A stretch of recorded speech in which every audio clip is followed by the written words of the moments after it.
Hello and welcome to a special live programme from Layer-de-la-Haye water treatment works near Colchester. We're going to be showing you how your drinking water gets from Abberton Reservoir right through the treatment processes and out of your tap some 40 miles away in central Essex and East London. Let's learn more about Abberton Reservoir, where Essex&Suffolk Water has been enlarging the reservoir by 58%.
There we go. That report gives you a little bit of an introduction into the Abberton Reservoir enlargement programme and also the Abberton scheme, and we're going to find out a little bit more about that particular programme that Essex&Suffolk Water has been engaged in with the programme manager Jim Jenkins very shortly. But first, as I said, we're live here at Layer-de-la-Haye water treatment works, where drinking water for central Essex and parts of East London, the London boroughs of Barking and Dagenham, Havering and Redbridge, some of that water comes from Abberton Reservoir and this water treatment works. So we're going to be telling you about the water treatment process very shortly. So stay tuned if you're just joining us live on YouTube at the Essex&Suffolk Water channel. That's www.youtube.com/Essex&Suffolk Water. So if you want to send us any of your questions, you can via Twitter as well, at ESWH2O. We'd be very happy if any of our experts can answer your questions, then they'll do their best to do that as well. But first we're going to tell you about the enlargement of Abberton Reservoir and a very exciting development that's happened quite recently. The enlargement of the reservoir has made the reservoir 58% bigger. That now includes 15 billion litres of extra drinking water, securing water supplies for central and southern Essex and parts of East London. And with that, Essex and Suffolk Water have been filling the reservoir, and we can now announce that the reservoir has reached its new top water level, so there is 15 billion extra litres of water in Abberton Reservoir, which brings it to its new capacity total of 41 billion litres. So let's find out more about that with Essex and Suffolk Water's Chief Executive and also our Water Director as well. So we can now bring you that report.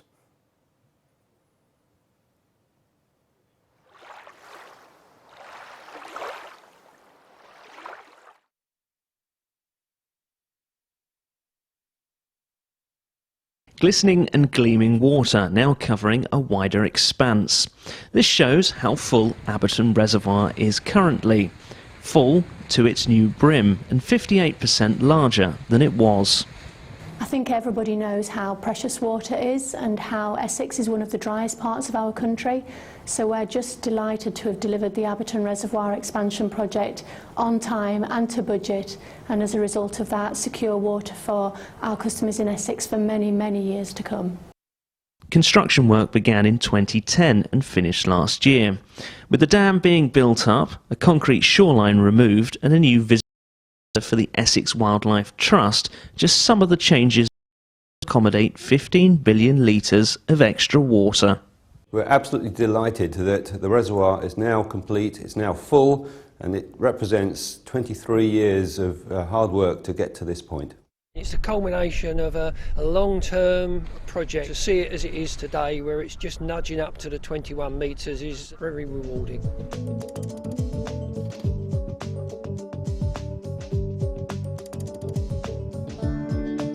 Treated drinking water from Abberton Reservoir supplies Chelmsford, Brentwood and the London boroughs of Havering, Barking and Dagenham and Redbridge. The official opening ceremony will take place in May, and details of that special event will be made public very shortly. It's tremendous news for customers. Essex is the driest county in the UK, and we've been able to secure supplies of water to our customers for the next at least 25 years, and we would hope for maybe 40 to 50 years.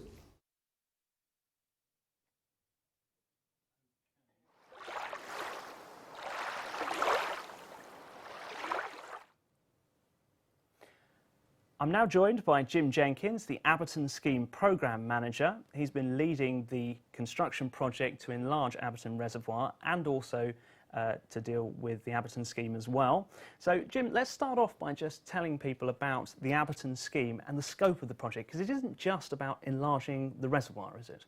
No, the reservoir was an important factor, but it was only a part of the whole scheme. Essex has relied since the early 70s on what is known as the Ely to Essex transfer scheme, where we bring water down from the Norfolk area into the Essex rivers to fill our two reservoirs at Abberton and at Hanningfield. In the early 90s, our water resources team came up with the idea of needing more water to support the growth of population in Essex, and we looked at a number of schemes, and the Abberton scheme came out of that.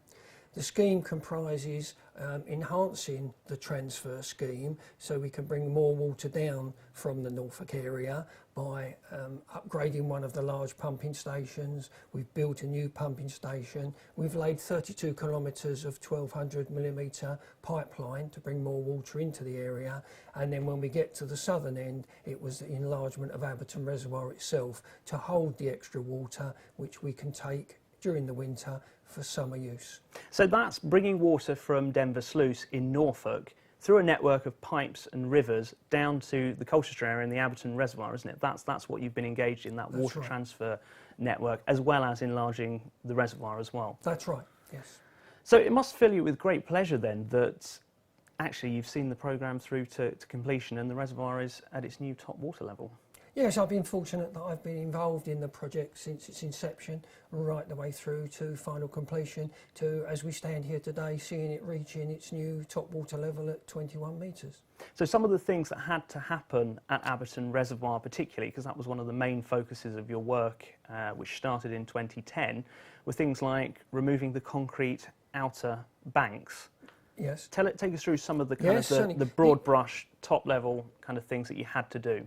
The original reservoir was built in the mid-30s, 1930s, and yes, it had a concrete edge to the embankment to protect the edges from erosion, and it gave it a hard look to it. And one of the things we wanted to do, as well as increase the capacity, we wanted to enhance it for its environmental credentials.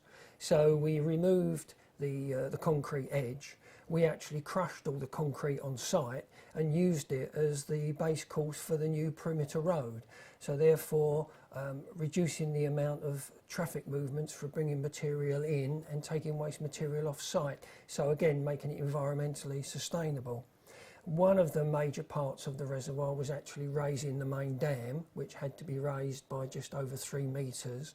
And it's an earth-filled earth embankment with a clay core in the dam, and that had to be raised up by adding a lot of additional material on the downstream slope, and all the work had to be done while the reservoir was still in service. So that included layering lots of different layers on top of each other of different types of soil, clay as you mentioned in the core, to increase the actual sides and banks. That's right. All went on the downstream slope of the dam, and it was all what we term selected material. So it wasn't just any soil, it was selected clay fill, and it was laid in 150mm layers. Each layer was rolled and compressed and made sure we had total cohesion through those layers to make sure it was stable and watertight. We're going to learn a bit more about the water treatment processes in a moment, but in terms of Abberton Reservoir, would you describe it as like a giant water butt, or is that too simplistic a kind of analogy? No, I mean, I suppose you could be better to say it's a large pond. The reservoir was built where it is because back in the 30s they picked the site because it is a natural clay basin, so it would be watertight anyway. It was on the course of what was then Layer Brook. And it was partway between the River Stour, where the original inflow comes from, and the treatment works. Now you mentioned some of the history there, and Abberton Reservoir has quite a significant history, doesn't it? So I think we can see some pictures to do with some of that history. You mentioned it was built and constructed in the 1930s, but its sort of real claim to fame is during the Second World War, isn't it? It is. It was construction commenced in 1936, and it was completed in 1939, just before the outbreak of the war.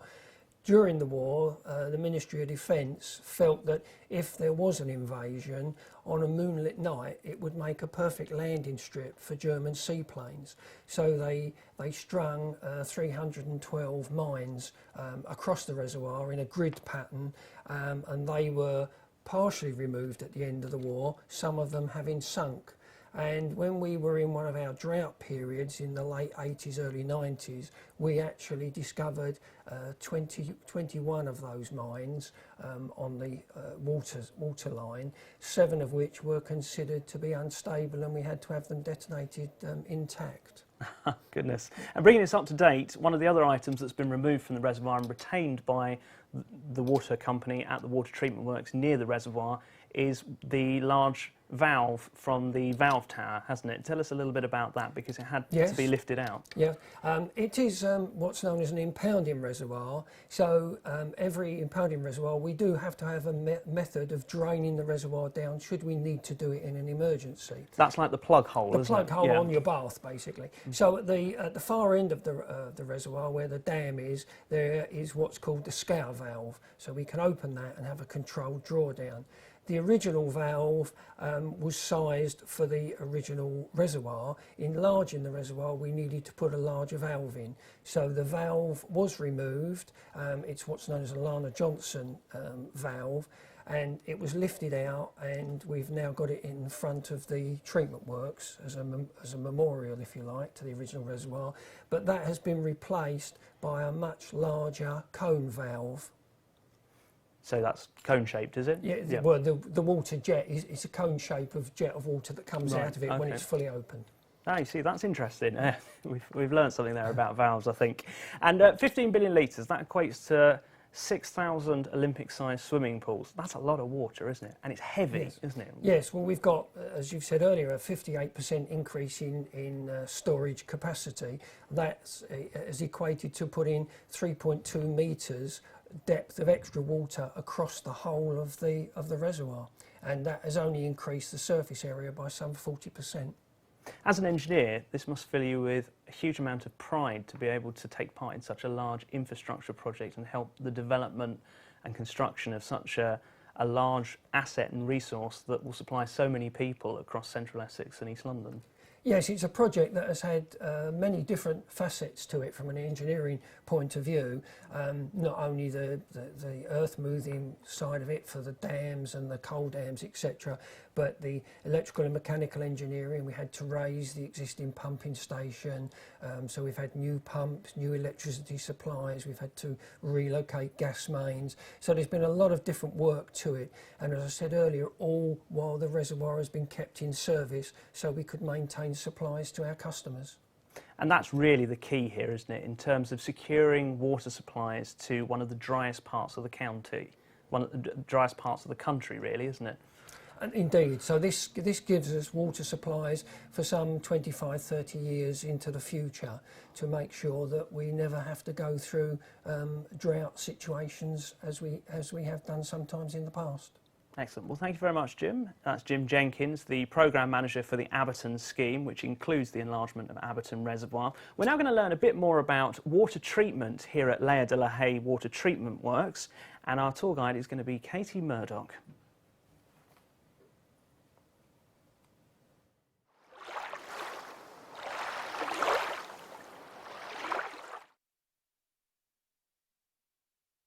Before our water reaches your tap, it goes through a rigorous cleaning process to make sure it is the best quality water for drinking. We clean the water to remove any colour or dirt and also to take out any bacteria. The water treatment process is made up of 4 main stages: abstraction, clarification, filtration and disinfection. Our journey starts here at a reservoir, river, lake or borehole where raw water is abstracted and pumped to a water treatment works. The water may contain rubbish, leaves, branches, insects and even fish at this stage, and we will screen it to remove these things. The next stage is to add a coagulating chemical. It acts like a magnet and attracts things like dirt and bacteria. It helps us remove it from the water. As the particles stick together, they become heavier and sink to the bottom of the tank, forming a sludge that is removed. The water is still not ready to be drunk, so it moves on to these rapid gravity filters to remove any remaining solids. Travelling through sand will trap small particles left in the water and help to make it cleaner. These filters are washed on a regular basis and prepare the drinking water for the final treatment stage. For water containing a lot of organic matter, or which may contain pesticides, an additional filtration stage is used at some treatment works. Ozone gas is bubbled through the water, and then the water is passed through more filters containing granular activated carbon. This is very effective at trapping any remaining organic particles and removing most pesticides from the water. By now, the water will look clean, but it could still contain germs. We add a small, safe dose of chlorine, and this helps kill any bacteria still left in the water from previous processes. Chlorine is used in all water treatment processes across the world and has been for many years. It makes the water safe for you to drink. At all points along the way, the water is continuously monitored and tested to make sure we're adding the right amount of chemicals and the water is flowing smoothly. The water is now clean and safe and ready to be pumped to your home or business. If you would like to find out more about the water treatment processes used by the company, please visit the education section of our website.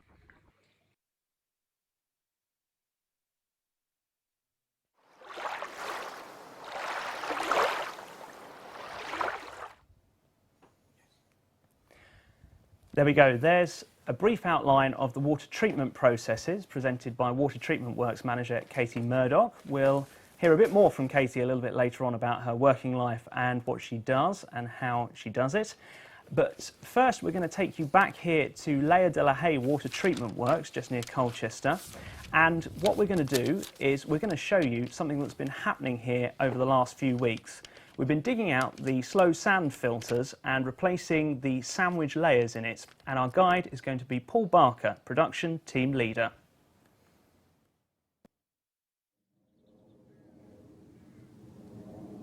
Layer-de-la-Haye Water Treatment Works near Colchester has 20 large sand filters and produces around 100 megalitres of treated high-quality drinking water a day.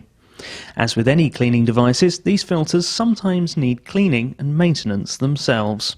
The filters generally in service, we work on a 10-week skimming plan at the moment, so we'll run our filters for 10 weeks at a time, and what will happen is that the filter will filter out all the dirt and it will be left on top of the filter, and it will start to blind it up and we won't get the water through, so the head loss will build up and the dirt content will build up.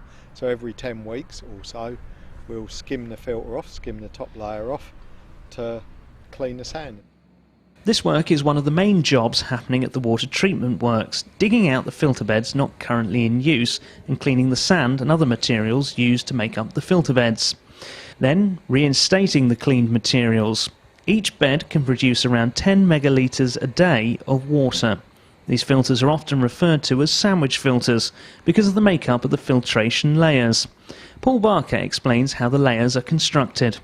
On the bottom of this particular filter is bricks, so they're made up with bricks made up in channels with bricks on top of other bricks, and makes up a channel and all the water goes through there.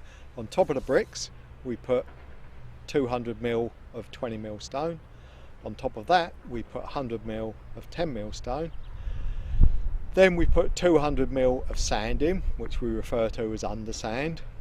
We'll then put 100 ml of carbon, which is put in the filter to treat pesticides and remove the pesticides out of the water.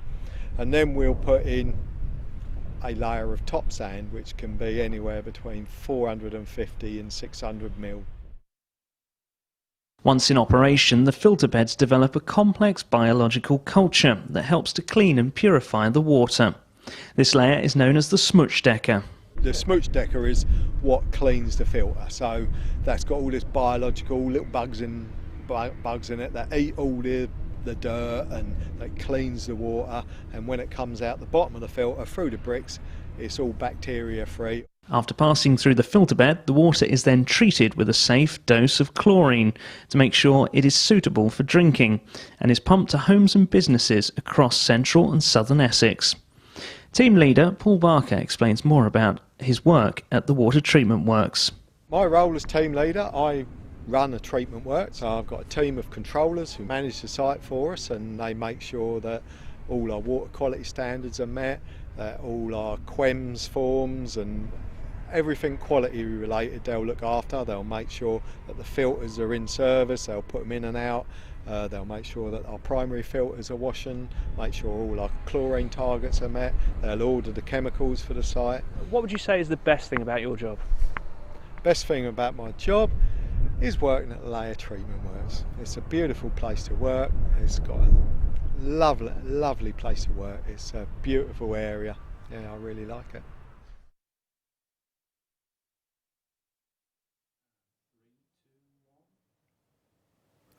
That was production team leader Paul Barker there, giving you a guided tour of the sand filters, and that's a job that's been going on the last few weeks here at Layer-de-la-Haye Water Treatment Works. They've been changing the sand and the carbon in the filter beds, and we're going to learn more about the water treatment processes now with Essex&Suffolk Water's Production Services Manager, Charlie Thackeray, who joins me now. Good evening, Charlie.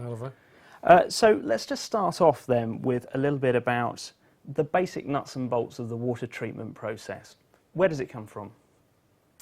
Okay, here specifically at Layer Treatment Works, we've got a marvellous reservoir of Abberton, which is filled through a section of pumping stations from the River Stour predominantly.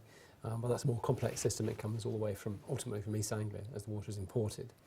Once it arrives here at Abberton, it's pumped up to the treatment works here at Layer, and it's essentially a two-stage filtration process using sand on a rapid gravity sand filter and then a slow sand filter, and then through a disinfection process and then out to supply to customers. And that's really the kind of the standard sort of processes that a lot of water in the Essex area goes through, isn't it? Yeah, it's a fairly standard. The quality of the water in Abberton is really good. We have some robust treatment processes here and some very sophisticated new investment in our disinfection process. There's lots of fail-safes that work there to protect the customer's quality at all times. And for you personally, just tell us a bit about your kind of role as production services manager. What do you do in the company? Okay, well, my role is to manage the team that looks after the 7 treatment works that are in Essex. We have an average daily output of between 360 and 450 million litres of water a day. There's a team of about 93 people, I think, is in total. And they look after and maintain all the different treatment works and the outstations that are involved in supplying our 1.5 million customers. So I think that's quite interesting, isn't it? I'm not sure people would understand the kind of the scale of the water infrastructure network, would they? No, it's I guess, you know, part of our success is that people don't know much about us, but we're a 24-hour business. You know, we have to make sure and maintain people's supplies throughout the year, and we have industry-leading levels of performance actually on those areas where our distribution colleagues working and managing the network. But my role is to look after the treatment processes and ensure those are robust and producing good quality drinking water at all times. So we were just talking a bit about the sand filters being changed there because the sand and the carbon that's in them needs to be changed, doesn't it? So just talk us a little bit about Yeah, that. I mean, it's a natural cycle of the way the slow sand filters work. Periodically we change the sand. We do that on a regular basis by skimming off a top layer, cleaning up through a sand washer here on site and putting that back. That's part of the regular day-to-day. But then periodically we need to regenerate the carbon, which is part of the pesticide barrier that we have in the treatment process. And we do that on a periodic planned basis. And we're doing some of that work at the moment. And in terms of water treatment works and their kind of output, can you give us a bit of an indication as to how much water is contributed to the network, the distribution network of pipes from Layer-de-la-Haye water treatment works? So if I'm sitting in Brentwood or somewhere, you know, how much of that is it a blend of water from different water treatment works? Well, as you said earlier, it's around about, at the moment we're doing about 360, 370 million litres of water a day total for Essex, and that can go up a little bit more in the summer because of demand. So we're looking at around about 450. So of that, Layer contributes around about 140 at the maximum level, but that can be slightly lower in the winter. So if you did a bench line of about 100 megalitres a day, it's from Layer, and that moves down to the middle parts of Essex. There's a blend between that and Hannayfield Treatment Works as well. So depending on the year, the time of the year, and what they are for different plants doing on output, there will be a blend, yes. But yeah, so I would say, you know, you can do the maths. It's probably between a quarter and a third of Essex supply comes from this plant. Okay, now we're going to talk a little bit more about some of the staff that work in water treatment works in a moment, Charlie. But first we're going to just recap on some of the main points about Abberton Reservoir and the enlargement project that's been going on here that Essex and Suffolk Water have been carrying out. And they've been enlarging the reservoir by 58%. So we're just going to give you a few facts and figures around that particular project just now.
So there's some facts and figures around Abberton Reservoir and the enlargement programme, and also the Abberton scheme as well. Now, still with me is Production Services Manager Charlie Thackeray from Essex&Suffolk Water. And we're now going to take you outside and around the water treatment works here at Layer-de-la-Haye, and we can show you the Patterson filter block and also the inflow from Abberton Reservoir as well. So with a bit of luck and a bit of magic, hopefully we're looking at the water cascading over a step as it comes in from Abberton Reservoir and going into the rapid gravity filters. So Charlie, just tell us a bit about those Patterson filters, the rapid gravity filters. I think Patterson's a brand name, isn't it, you were saying? It is, yeah. We have two blocks of rapid gravity filters here, one called Patterson's, one called the Bobies. And they are at the first stage of our filtration process. It's a two-stage filtration process here at Layer. And essentially they are a sand filter with a single media. The water percolates from the top through the sand filter, is cleaned to a first stage level of treatment. Some people call them roughing filters, but they produce a pretty good quality water at the end of that, pretty well clear. If you were to take a bottle of it, you'd see it be very clear. We measure that in terms of a thing called turbidity, and we have a measure of that, and it will probably be less than 1 NTU will be our target. So that's how cloudy the water is, isn't it? Yes, and it is. The kind of particles that are in the water at any one time. You measure turbidity on how much light is diffracted through there. That's the kind of measure. But yeah, generally, if you were to hold that up, it would look like a pretty clear glass of water. So it's a pretty impressive performance to take a reservoir which will have some element of silt and maybe some algae and particles in there. Through the first stage filtration, will come out reasonably clear, and then on to the second stage.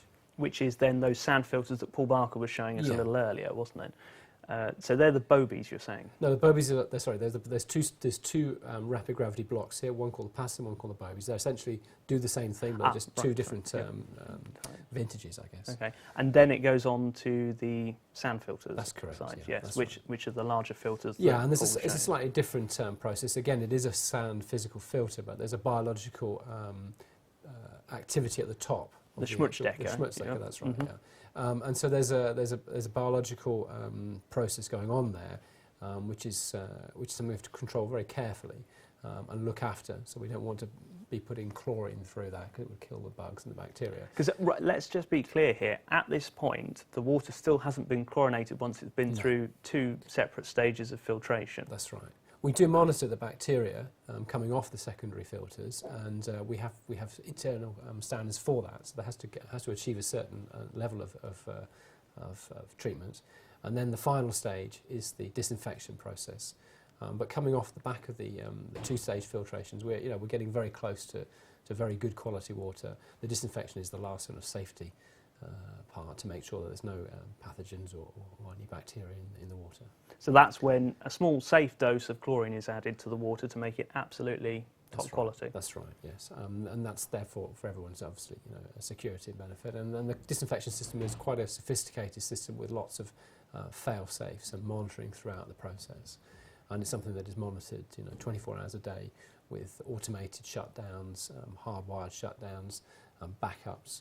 So our most important thing is that no untreated and disinfected water leaves the site at any time. So our customers are always protected. And through the network we monitor the level of chlorine as well. So at all times that's our focus, that the quality of water is good and there's no bacteriological content. Because that's when the water leaves the site after the chlorination process. It will be pumped into supply to people's homes, taps, and also to water towers and other kind of different water storage areas that people might have noticed in their community, mightn't they? Absolutely. Yeah, I mean the works pump out into supply, but we have storage within the supply to obviously allow for the peaks and demands. We have a morning demand which draws down the storage that recovers during the day, and again in the evening as people come back from work there's another bigger demand. So those deal with those kind of those variations and flows, and through the night they will fill back up again. So the treatment works are a base level, and the storage allows for that fluctuations in morning and evening. Okay, thank you very much. That's Charlie Thackeray, the Production Services Manager for Essex&Suffolk Water. We'll be back with him in just a moment. But we were hearing there about the sand filters and the sandwich layers that they have in them. And Paul Barker earlier, the site manager here, was telling us a bit about the carbon that's in the different layers of the sand filters. And that's used to help remove pesticides from the raw water that comes into the site. Well, Essex and Suffolk Water does have a programme of managing catchments of rivers to help reduce the number of instances of pesticide in water. So we can now look at some of the work that's been going on upstream in rivers and around there to try and manage the different types of things that are in the original raw waters.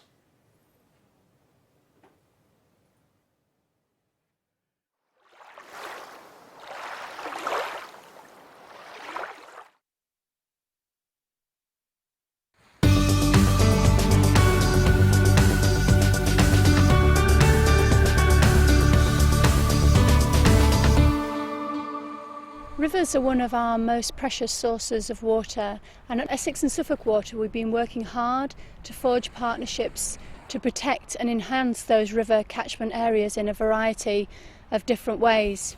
We hope this short film will just give you a little bit more flavour of the kind of things we've been doing. The aim of our catchment approach is to protect and improve the quality of the rivers from which we abstract water, so that we can consistently provide our customers with water that's safe and wholesome to drink. We employ catchment advisors across our area, and part of their role is to sample the rivers at various points across our catchments each week, and this creates a strong evidence base to inform the delivery of the catchment advice that we give. All laboratories are accredited for testing the wide range of substances found in water, including pesticides, nitrates and colour or dissolved carbon. The results of these analyses on samples of water from the rivers and reservoirs in our region are used by our catchment advisor to provide guidance to farmers and growers about how to reduce losses of these substances from their land. This is some of the equipment that we use to test for really low levels of pesticides in waters in our region. Our methods of testing have been designed to look for minute traces of colour and individual pesticides in the water. For example, we need to be able to detect pesticides are less than 1 part pesticide in 10 billion parts of water. The speed of turnaround of samples is also important, as this enables our advisor to establish a link between pesticide use, recent rainfall and the levels that are found in our river and reservoir waters.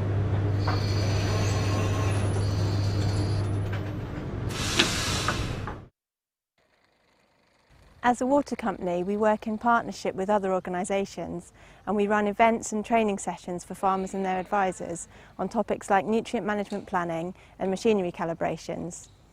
And our catchment advisors also go out to farms and provide one-to-one advice on topics like pesticide handling. Pesticides can get lost from the filling process through inadvertent spills, drips from the machine.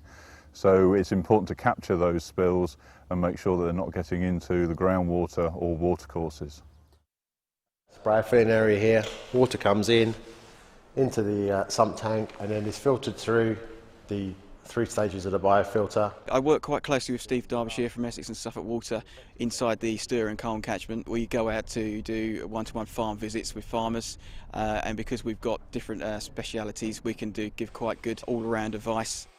Before we had this filling area, we were filling up in the other side of the farmyard, and it was just a completely unsuitable area. It had been used for about 30 years, and it was a piece of concrete where any water off the concrete was going onto a grassed area. It was just taking the step to go and do something better like we have now.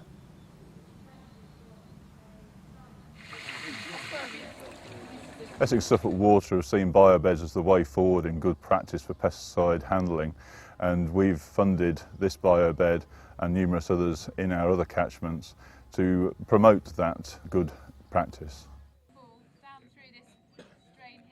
I look after the trainee programme for our new graduates that come into the company and wish to become agronomists. And for the last 2 or 3 years we've taken them down to the Barsham Waterworks, the treatment works there, to show them how it works, what they do. It's a very costly business to try and remove contaminants. By doing all this catchment work, we're giving ourselves a chance to ensure that water quality within the rivers and the catchment is of the highest possible standard. If the water quality is of an excellent standard as it's extracted from the rivers, then that will reduce the costs within the water company for treating the water, and longer term there's a potential to pass these cost savings on to the customer. Hopefully that's shown you how some of our work is helping to protect water in the natural environment, and how important these partnerships are to protecting water quality, not only now but in the future.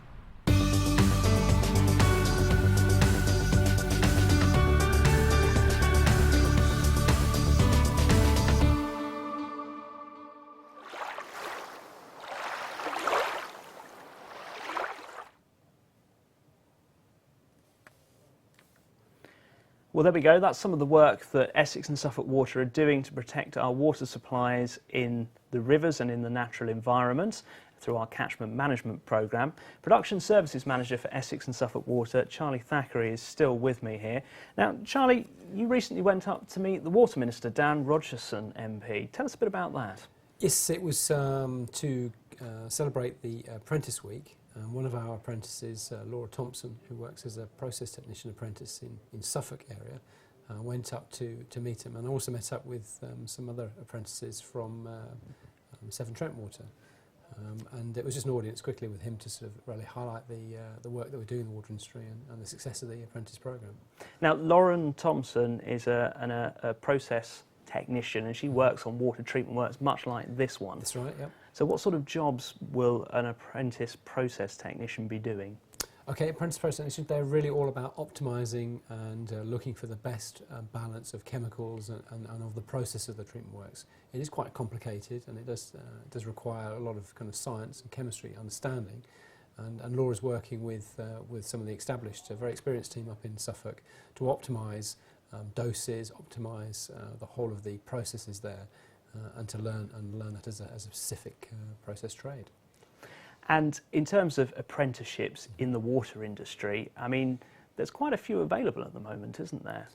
Yes, we have a cohort, a number of cohorts actually in my team. We have electrical and mechanical apprentices, and those roles are all about maintaining the plant and equipment we have here on the treatment plants. So it's a very, very interesting trade and a skill to have. It's an area that the UK as a whole is facing a shortage of engineers. And these guys come through the apprentice scheme from a very young age, from age 16, residential base initially, and then college or day release, and then time on the works and hands-on. Typically they can be graduating and being fully qualified in their early 20s.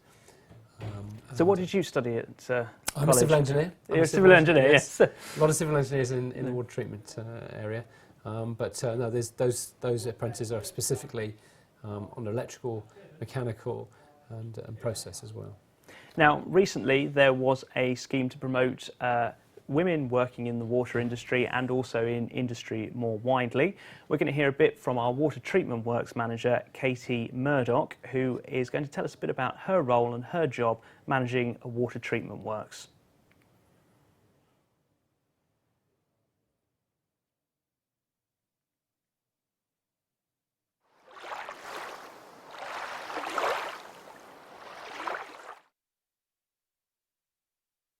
I came into Essex and Suffolk Water as a graduate trainee and had quite a broad foundation. I worked through many different departments, so got a great experience of the breadth of work the water company does. I then became a project manager, so I worked on investment and construction projects on treatment works. And after a couple of years of working on construction sites, I did an MSc in civil engineering to further my knowledge in that field, and then thought I would try my hand at people management, not something that I'd tried before, and had thought that I perhaps would go down more of a technical route. But I spent a year as a team leader on one treatment works in Suffolk and loved it, loved the balance of the technical side and the people management side. So when the role of treatment works manager came up for me in Essex, it was something that I had to go for, and I've loved it since I've started in January. So just take us through your role as a treatment works manager. You can be perhaps supervising the fixing of a pipe on site to also checking the dosing of chemicals, can't you? It's quite a varied role. Tell us about what you do. Yeah, so the team that I look after take care of the water from where we abstract it from rivers and boreholes right through to putting it out into the distribution network. So it is really varied. We're doing a lot of civil work, mechanical work, but also quite a lot of involved electrical work as well. And as you say, we do deal with quite a lot of hazardous chemicals as well. So there's a lot of health and safety processes that we need to make sure we comply with. So what would your advice be to someone who's starting out, leaving the education system? How would they perhaps approach engineering or a scientific sort of job? I'd advise them to take any opportunity that they get, not worry about whether it's a field that they think they're going to stay in for life or a field that they thought they were going to do when they were little. No one tends to know where they'll end up, and I certainly didn't aim to become a treatment works manager when I left university, but I knew that I wanted to do something that had a balance of outdoor work as well as work indoors and more on the strategy side. So when a practical job came along, I thought I'd give that a try. So I just advise people to follow their interests. If they can do some voluntary work in the time between university and getting their first job, that always looks great, because you've shown enthusiasm and passion for getting involved. Would you say that was more your personality type, that you were more of an outdoors sort of person? I tend to be, yeah. I do a lot of sport. I like to keep fit, and I like to have a practical element to my role as well as the more number crunching side, I suppose. Because how much would you say your role is office based and how much would you say is out in the field, and do you find it physically demanding? I'd probably say about 20% of it is outdoors, if I'm honest with myself. I would love to spend more time outside, but I'd probably say it was an 80-20 balance. So it's not physically demanding, but certainly the people that work for me that are based on the site, and also the team leaders, have a lot of physical demands on them as well. So I kind of luck in when I can, but at the same time I have lots of requirements of me in meetings, in offices, and making sure that I'm working to the best for my team, really. You're also a STEM ambassador, and you go into schools and talk about your experience and things like that. So just tell us a little bit about that side of your kind of work. Yeah, so I like to try and encourage children to get involved, particularly in the scientific and technical side of things, and particularly engineering. As you know, there are less women in that field. So I go along to sort of careers evenings and chat not only to the children but to parents as well, because until you know what's out there, how do you know what career you want to do? And certainly in the water industry, you'd never imagine what's behind the water that comes out of your tap.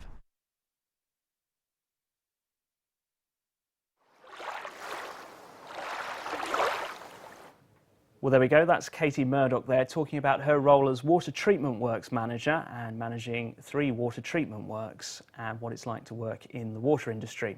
We're now joined here live at Layer-de-la-Haye Water Treatment Works by Kim Wallace, who is the Conservation Advisor on the Abberton Scheme project. So, Kim, good evening. Good evening. Just tell us a bit about what your role entails. A Conservation Advisor, a Clerk of Works. Just tell us a bit about the types of jobs that you do. So during the construction, I was the ecological clerk of works. I was out here on site working with all of the contractors, making sure that everything was going according to plan, looking after the wildlife. And now construction's all finished, it's continuing the habitat creation works and putting in all the plans that have been there for years into place to enhance it for all of the wildlife. And for those people who are into bird watching and want to know why this site is such a special site, it's got a huge number of different designations, hasn't it? Ramsar site, Triple SI, Site of Scientific Interest. It's also a special protection area in places, isn't it? And just tell us about some of the species that are here. Well, it's mainly important for its overwintering wildfowl. We have 11 SPA species, so they're mainly ducks. So we have the pochard, the tufted duck, which are kind of diving ducks. And dabbling ducks as well, so the gadwall, shoveler and teal. We've got an awful lot of teal over winter. Also got cormorant here, a big breeding colony of cormorant, which is key and is one of the citation species and quite unique to this site. And then we have waders coming in as well. So anyone coming here over winter, you get lots of birds, waders, waterfowl, summer months, the normal farmland birds. Whatever time of year you come, there's a lot of wildlife. And occasionally you do see a bittern here as well, don't you? Yes, occasionally. There's also marsh harrier, the occasional osprey, lots of other birds of prey. And very good for owls as well, isn't it? Yes, So, yeah, short-eared owls, and we've got barn owl boxes up. Now I think we can see some of your work happening out in the field. We're looking at you doing a duck count at the moment, because that was one of the things you had to do, actually count the ducks, didn't you? Yes, it's quite hard. We've counted the ducks for years and years, and it gives us a really good basis to understand what's going on at the site. It informed a lot of the pre-construction work as well, and it allows us to monitor how the site's changing, which has been really useful because we've seen an increase, which is great for the scheme.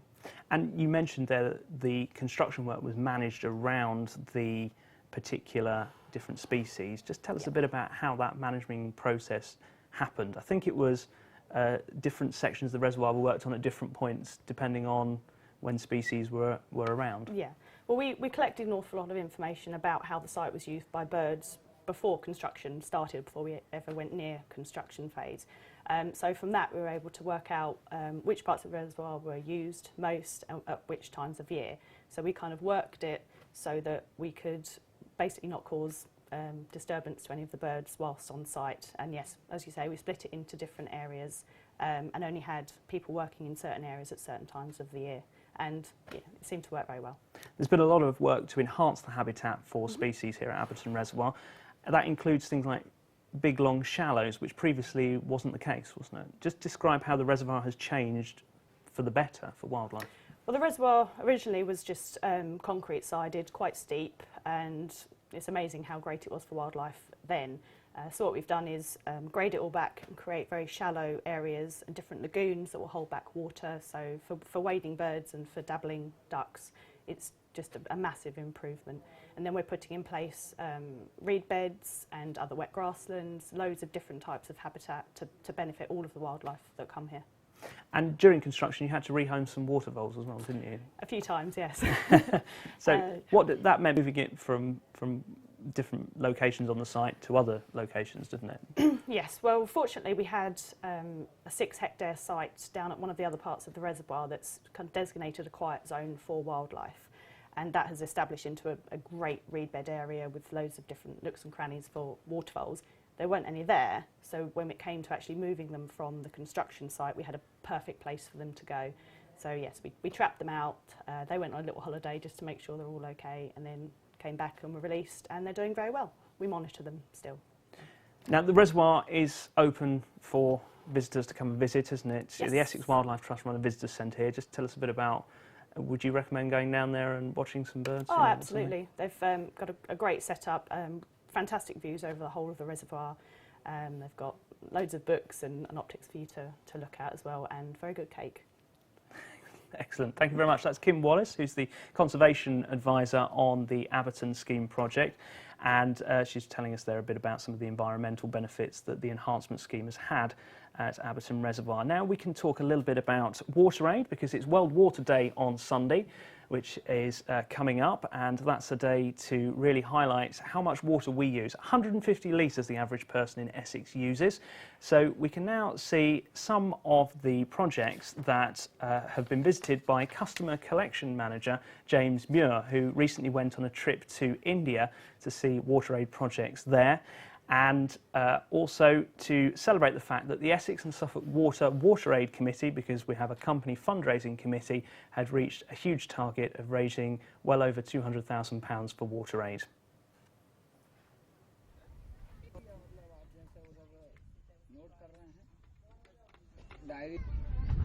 I've never seen something like this before in this kind of environment. There's wastewater running through the streets. I've seen it coming out of walls where people are draining it from their inside of their houses. There's no drainage, so it's going straight into the streets. It makes me feel hugely overwhelmed. It makes me reflect on the things that we have at home and take for granted. How often I turn on a tap and I don't even consider that it's just there. How many times I just go to the toilet and flush it and I don't consider the safety of the water that I drink. All of these things, and you reflect and you think these things I take for granted, they're just day to day, they're standard, and yet these people turn on the tap, take a glass of water, and it could be poisoning them.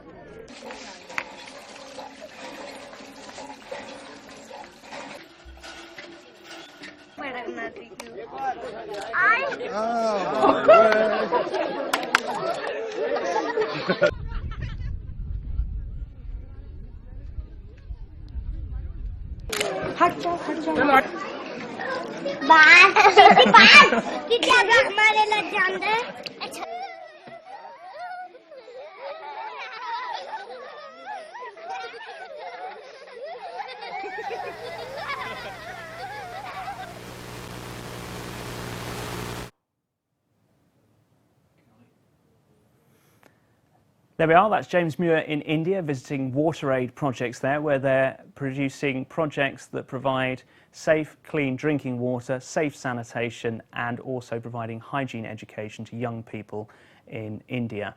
And that's the reason he went to visit those projects was because Essex and Suffolk Water's Water Aid Committee has helped to raise, since 2007, £200,000 for the official charity of the water industry, Water Aid. So that's a great thing. And it's World Water Day on Sunday, so that's the day that is traditionally celebrated and highlighted water across the world. It's run by the United Nations, so it's a fantastic day, and there'll be lots of information online and on websites as well.